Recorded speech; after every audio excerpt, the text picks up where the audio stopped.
Hi, this is Anna Imagination with the Healing Garden, and welcome to Shifting Perspective. If you are new to my channel, I am a sociologist, philosopher, psychologist of 30 years. So I'm talking this morning on on friendship and exactly how to make friends as an adult. It's the breaking it all down, trying to figure out precisely how to make friends. It's the science of friendship. So in my last video, well, in my earlier video today, you've got your philosopher's compass. You've got your three parts of it, which is you, yourself, the I of I. You have your partner, your point of relativity, which is usually your partner. And then you've got your community. So we're actually looking at the community today. And in the earlier video, I talked about growth and how basically what are the elements of a community. One of the biggest things is resources, whether that be informational resource. The other thing is personal growth, being put out of your comfort zone and challenged. You also want to be valued. That's a huge, huge part of it.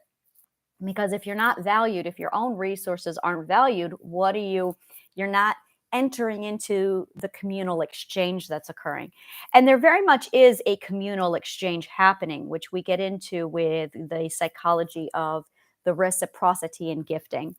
That is 100%. Oh my God, this is like plugging in a whole lot of threads from all different areas. So you have the reciprocity and the gifting that's coming together. And when you have that, it adds and it contributes. You're basically bringing in your own valuable resources to contribute as a gift to the community.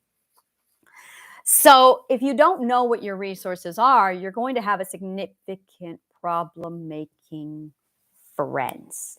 Light bulb. Oh, well, that explains that. So when you build a community, the question is, what are you bringing to the community? What are you contributing? What are you also wanting to get out of it? Because even if it is friendship, there is definitely an exchange happening. Now, for me, in almost every case, I bring psychological knowledge. I bring life knowledge. Now, my problem is there's a lot of people who are coming together in a community and they're not bringing anything. So a lot of my friends use me for free therapy and I get nothing out of it. So every time I leave an event, I feel drained, like I just worked the entire evening. So I had to learn how to use boundaries. Now, I noticed when I started this is making so much more sense. When I started using boundaries and saying, sorry, I'm not giving you free psychological advice, they dumped me because I had attracted a lot of narcissists, people who were willing to take and use me, but the minute they couldn't, they rejected me. That explains so much. So this is basically what happens when you have a community based on narcissism instead of on an actual community. It's what can I take from you? What can I use from you? What resources are you providing? So, and this is where you've basically got 2 points. This is really fascinating because, and this is something that's really locking into me because I've been studying in sociology. This is where psychology breaks off into sociology, and you've got the psychology of a society, and you've got the psychology of an individual over here. So this is how it works. This is how psychology turns into the study of sociology. You have an individual A with all of their psychological makeup. This is absolutely 100% like structured, proper human development. You have an individual with a healthy, developed philosopher's compass. They have their solid I of I, they have their solid U of I, they have their solid they or community. So now they need to plug in that community. And over here, you've got an individual. Let's assume that this individual is also solid in their I of I, their U of I, and they are also looking for a community. Now, these people over here have their resources. They know their worth. They know their value because they have their resources, as do these people over here. Stone Soup, one of my favorite children's books. My favorite children's story is Stone Soup. Stone Soup is the story about a stranger who comes into this village, and everybody has something to give. Some people have carrots, some people have onions, some people have broccoli. I don't know why I said broccoli, but everyone has something to contribute. But everyone is so refusing to share that everyone's starving. So the stranger comes into town and he's like, hey, I'm hungry. I just came off the road. I'd like something to eat. And everyone said, no, we don't like strangers. And he noticed that this massive community was built without any sharing. So he said, well, that's really unfortunate because I've got a stone here that, I can make the best stone soup. And if you guys have no food, well, let's go ahead and I'll make the stone soup for everyone. So they're like, yeah, all right, that's fine. So he gets together a cauldron, he puts the rock in it, and he starts to boil the stone with water. And they're all like curious and they're walking around and he's like, yeah, this is fantastic. You know what would really make this great is potatoes. Potatoes in this they are the best thing. Unfortunately, I don't have potatoes. Well, that's when someone pops off with, hey, I've got potatoes. And he goes, you know what? How about if you put your potatoes in my stone soup and then we can share it? So the person like says, yes. And he runs and he gets his potatoes and he throws it in the pot. And a few more minutes later, he goes, you know, this is fantastic. This is coming along. You know what we needed? Some salt. If we had some salt, this would really be the spot. Someone pops off with, well, I got salt. Hey, why don't you go get your salt and, we'll share it with you. So he runs off. He gets his salt. He comes back. They throw that in. Somebody, a few minutes later, he says, hey, you know what would really make this stone soup great? It's carrots. By the time it's done and said, they've got carrot, celery, parsley. They've got a whole bunch of stuff thrown into the soup. And it's literally a story of how he connects these resources through gifting and sharing. All of those morals that we should have learned when we were like 2 and 5 that we didn't learn. This mentality comes from abundance mindset, which is the opposite of scarcity mindset. Truly, when you look at the cognitive core, you have 2 mental environments. You have 3. Well, everything's a spectrum. But let's look at the extremes. You have an abundance mindset, positive, and then you have a scarcity mindset, negative. And when somebody is overly pessimistic, they're actually in the scarcity mindset. And when somebody is overly optimistic, they're in the abundance mindset. The realist is somebody who actually sits in the neutral zone. Somebody who's neither over optimistic and focused on abundance, and somebody who's also not negative and not into scarcity mindset. Now, the key to a happy life is balancing this. This is it. This is it right here. This is what we call forecasting, inventory control, resources. This is the thing of our cognitive core with our perspective processing. When we have this ratio, we go through our cognitive core processing. We take in data, we take in information, we assess everything, we process the perspective. Whether or not we process things as negative or positive is going to determine on our emotional mental environment. And that is determined by whether or not we are locked into a scarcity mindset or of an abundance mindset. We translate this out into everything. Sex, money, those are both fruits. Love, a fruit. Resources, 100%. People, friendships. This is all us managing our resources to fruit. That's all this is. Our resources to fruit. So the question has always been, by the way, this is the second ethic. This is it right here. This is the breakdown of the second ethic. When you get into this, we are looking at what resources you have and what you can provide to others in exchange for additional resources. Yeah, we're talking about basic trade and commerce. Now, if you have a constant shortage of love, attention, affection from parents, if you have a constant shortage of sex, relationships, people, fun, you're going to start developing a predictor, an anticipation of scarcity. So you're going to start hoarding your resources. This is where monogamy comes in. Sorry, but this is where monogamy comes in, is when you start to hoard the resource of sexual partner and emotional love because you think there's a scarcity, or in your experience, there has been a scarcity. This goes way, way back. This is like old human behavior, where it was basically supposed to be oh, you're in the winter months, prepare for scarcity, be frugal. Oh, you're in the summer months, have abundance. It's time to switch over. And you're supposed to toggle between scarcity and abundance. Times for saving, times for purging, binge and purge. But trauma happened and we experienced extremes. We blame the 1929 crash, followed by World War II. When those two things hit us back to back, whew, between the silent generation and the baby boomers, that groomed us. This is sociology now. This groomed us for that scarcity mindset. We had the silent generation going, oh, it's 1929. We need to make sure we tighten our belts. There's like no jobs available. And we experienced extreme scarcity. And then the flip side of all of that, we ended up in World War II, where there was an extreme scarcity on more. And then there was this massive boom of reproduction. We had the baby boomers as a result. Suddenly we had more mouths to feed than we could afford, and we were still in that World War II, 1929 scarcity with more people to take care of. As a result, we got more scarcity because now we were putting out more resources into people who we couldn't stabilize. So this is one of the things that's wrong with society today, is this massive, it tipped the scales into significant hoarding, significant scarcity, even though abundance occurred. Even though we saw the market kind of stable out and replenish itself, it didn't change the mindset. We hoarded, we became more scarce.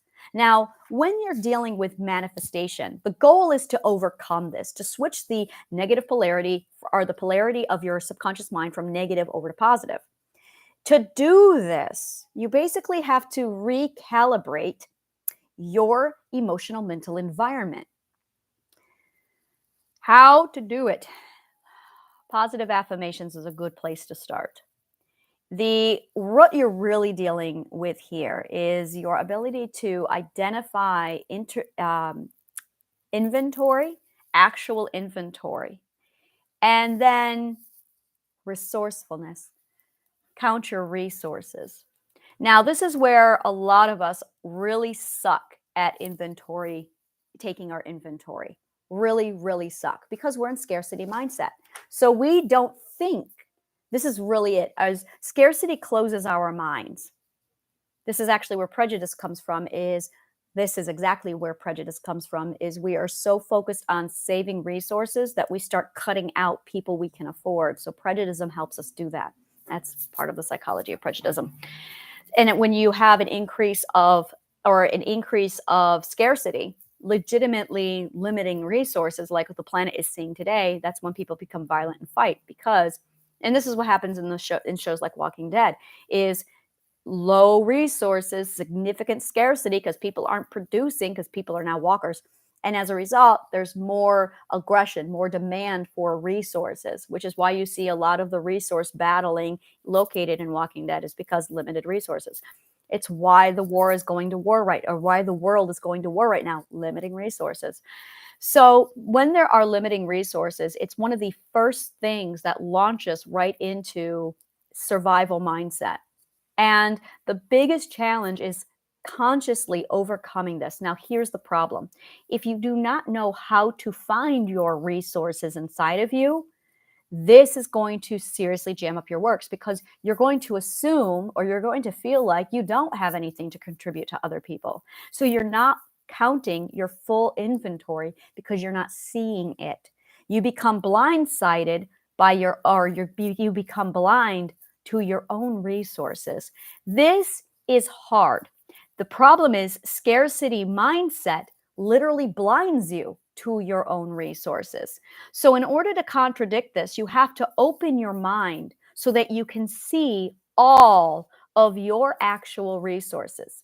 This has actually been, for me personally, a huge hill to overcome, because it's opening your mind and saying, what is it I really can do? What skills do I really have? And when we ask this question, 99% of us think, well, what's marketable? And that's the problem right there. What is marketable? We're putting the cart before the horse. Because we're thinking instead of, now we're getting into resume building. And when you look at this, yes, this is all related to friendships, believe it or not. When you look at resume building, you're not thinking about what you actually can do. You are thinking instead about who will like you. So you are people pleasing. This is 100% people pleasing.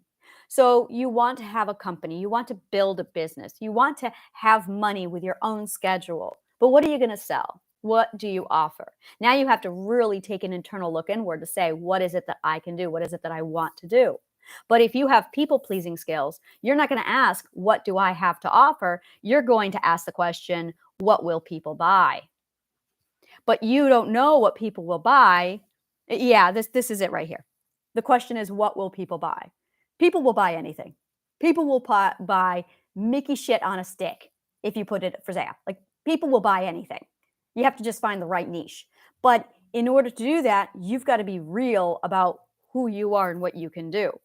But this is where the entrepreneur, oh, this is it right here, where there's this battle between the people pleaser, we call that imposter syndrome. It's the people pleaser versus self-love. And if you don't have self-love, your resources are not going to come to you, because you're going to be so focused on people pleasing that you're not going to be able to please yourself. So this is it. You have to either please people or please yourself. And if you're not somebody who you can please, you default to people pleaser. Oh my God, this is really like spot on to this. So let's assume that this individual that we are putting together has a solid definition of self-love. They are not a people pleaser. They know their worth and their value, and they can name all of their resources. So now when they seek out friendships, it's a question of, well, what makes me happy? Now, in my example, I have this community.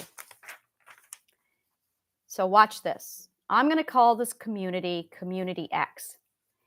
Now, this is called conditional belonging. Okay? In order to be involved in this group, you have to A, have no drama. B, fun and happy. If you have any kind of emotional baggage, you are not going to be allowed. You cannot be sad. Not allowed. Oh, this makes so much more sense. Yeah. You have to be positive and optimistic no matter what, even when you're not feeling like it. You can't be human. You cannot, you cannot have any mental illnesses show. You have to hide your mental illnesses.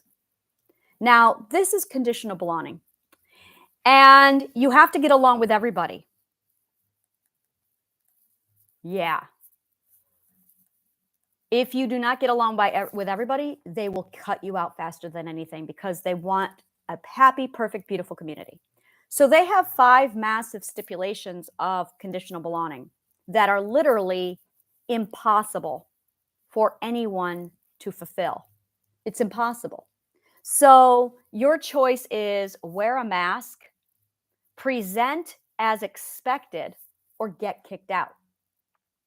So now you are living something called tightrope living, where you are balancing and juggling your expectations and your mask while you're trying to hide who you really are. So now you have a party that comes up. You're not feeling well.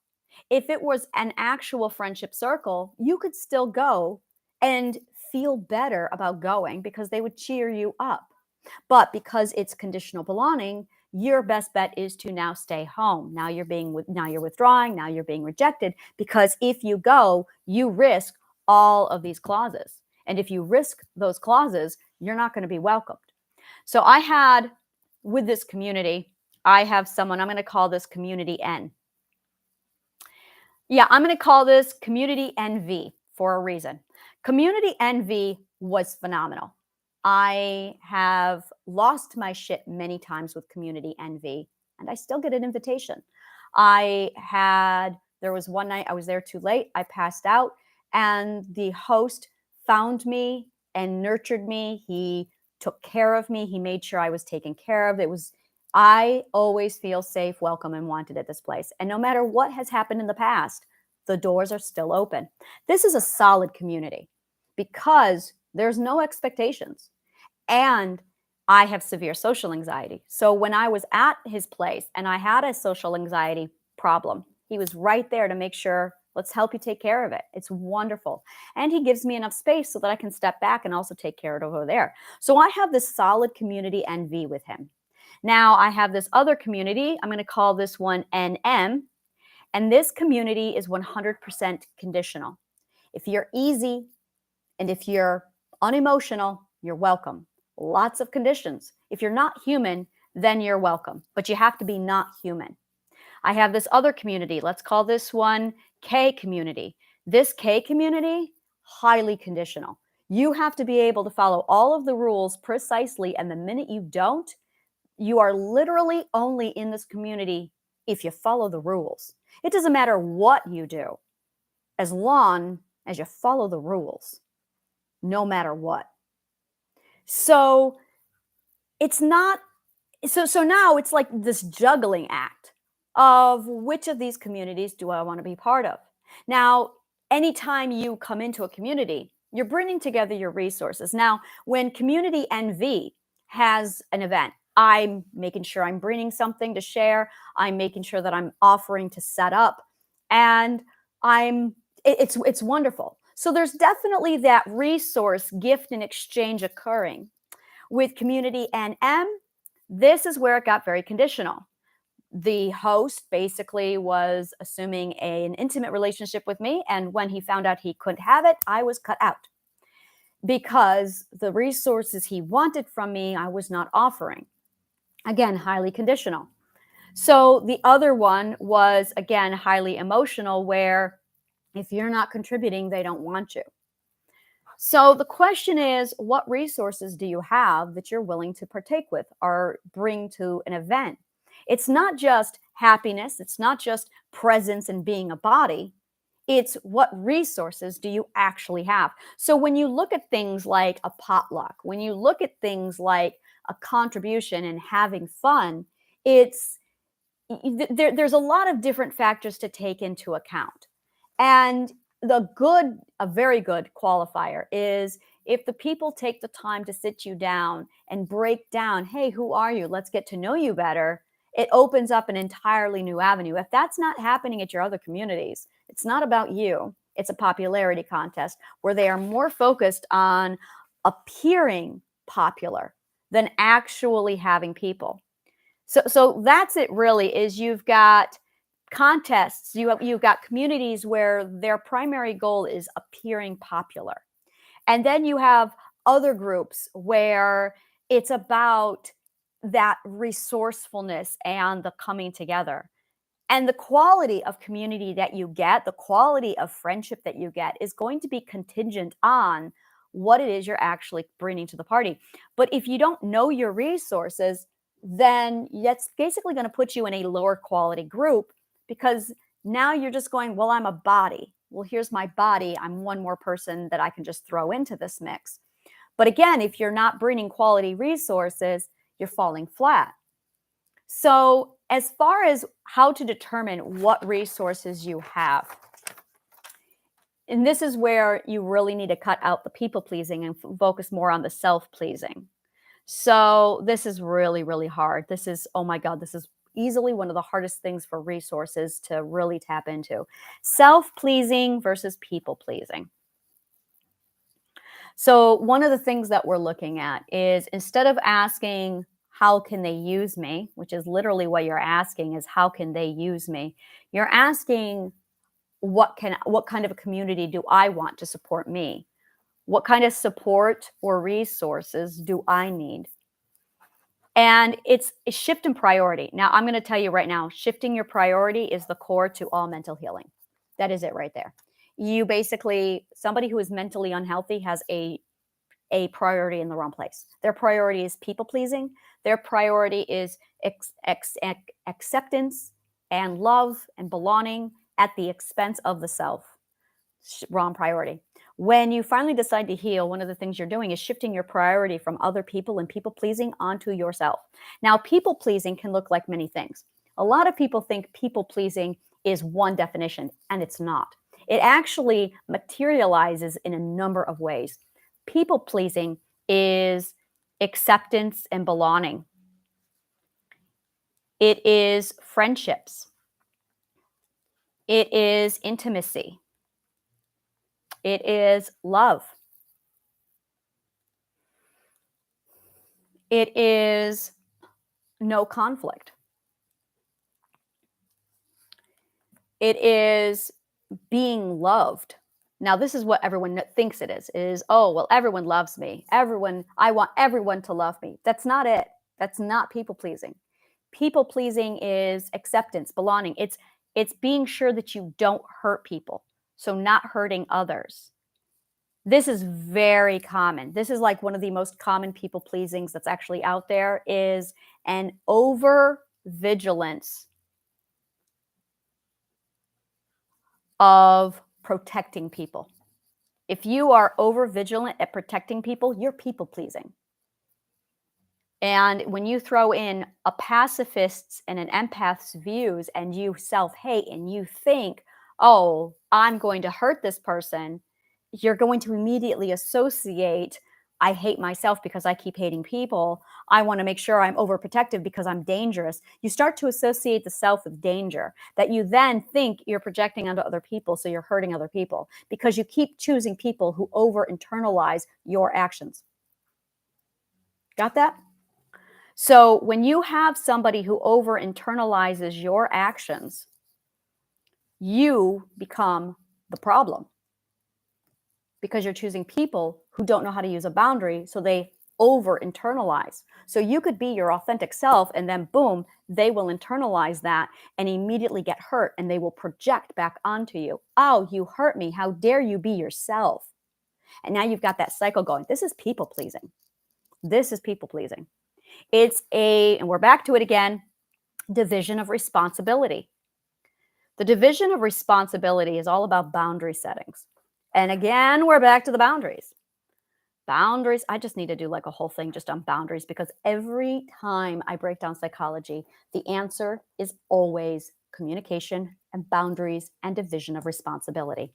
So I really just need to sit down and do nothing but this because this is it. Communication, boundaries, division of responsibility over and over again.